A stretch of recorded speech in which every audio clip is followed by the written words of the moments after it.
of dangerous toys was just released by public interest research group WashPIRG. The annual Trouble in Toyland report found that despite improvements in product safety regulation reforms, lots of toys on store shelves still pose a significant hazard.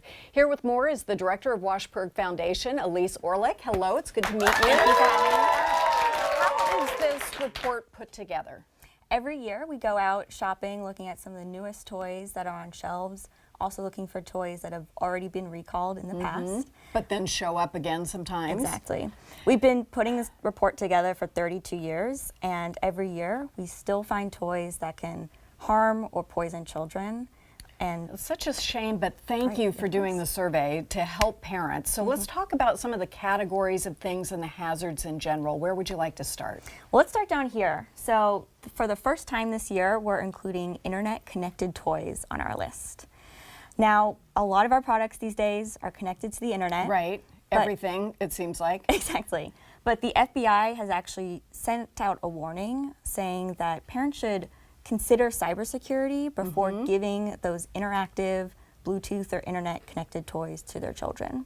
And part of the risk is that kids may start talking, they don't know who they're talking to or who they're connected to. Exactly. Once we've opened that portal into our house. So it's a plus and minus.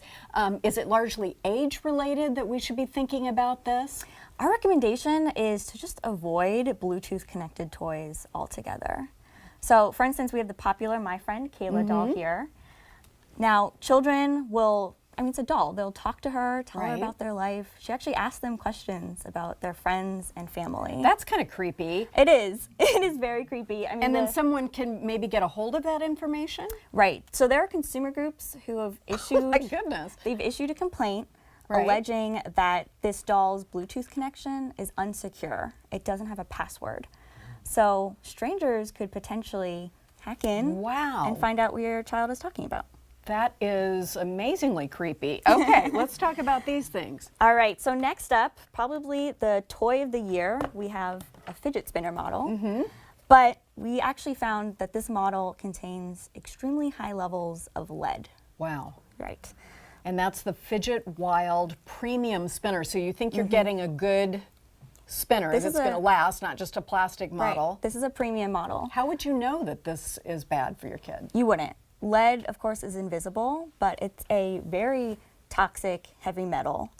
Now, the standards for lead in children's products are 100 parts per million, and that applies for any products marketed to kids 12 and younger. The arms of this spinner contain 22,000 parts per million. Good grief. Of lead. And the center circle contains 33,000. The thing that you're actually touching all the time. Well, you're going to touch the arms too to spin it. So is this going to be recalled? So it's already been pulled off of the shelves at Target, where we found this, and from their website. And we're working to get it recalled, because any families that already have this in their home might not know that it's dangerous. We need to get rid of it. All right, we will certainly include that on our social media outreach today. These toys have little tiny parts. Exactly. So over here I have the federal choke tube test. So you know if a piece fits into this test, then it's not safe for children who are 3 and younger. Or, and you know who they are, the kids who still put stuff in their mouths. Exactly. Might be older. It's not a hard cutoff. Or up their nose, or wherever they put it. So that's easy, and if you don't have one of those, you say just use a tube from your TP. Exactly. Everyone has it at their house. It's actually slightly larger than this tube, which is good. We recommend that this is too small. Now, one thing to note, these toys, which we found at Dollar Tree, don't contain any age labeling, which is required. So that's something to look out for. Even if it doesn't have the labeling, it might not be consistent with our laws and what's safe. Well, so how do they manage to sell these things if they're not compliant with the law?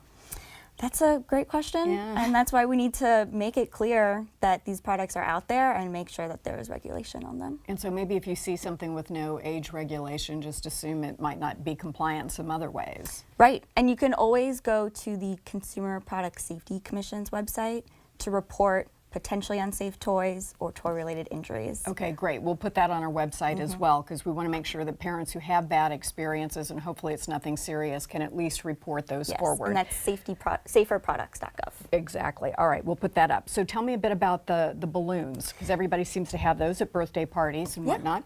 Well, balloons are actually the leading cause of choking among children. Really? Because you put it up to your mouth to inflate it, you could suck it in, and then it gets caught in your throat. So are there some that are safer than others?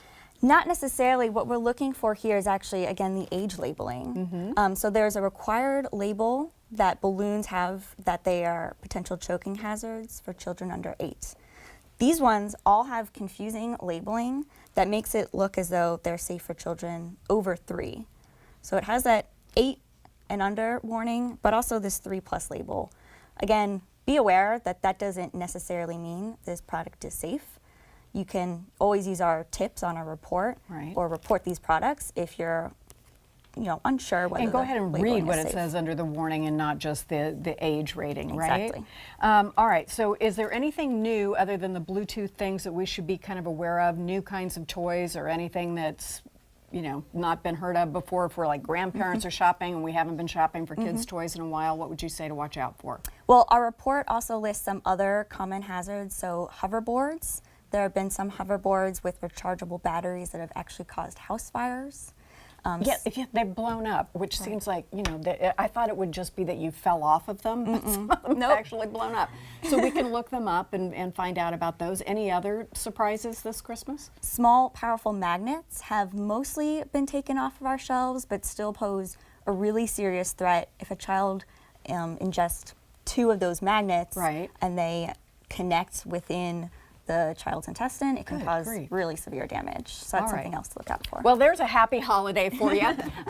Thank you, though. These are important bits of information. We'll post the full Dangerous Toys report on the New Day homepage so you can take a look at it. We'll also link you to WashPIRG's Consumer Tips website for more resources and info, including how to report dangerous experiences that you've had as well. Thank you so much. After the break, from dangerous toys to kids and dangerous gifts for pets, our Pet Vet has important updates about things we should not be giving our dogs and cats and pets after this.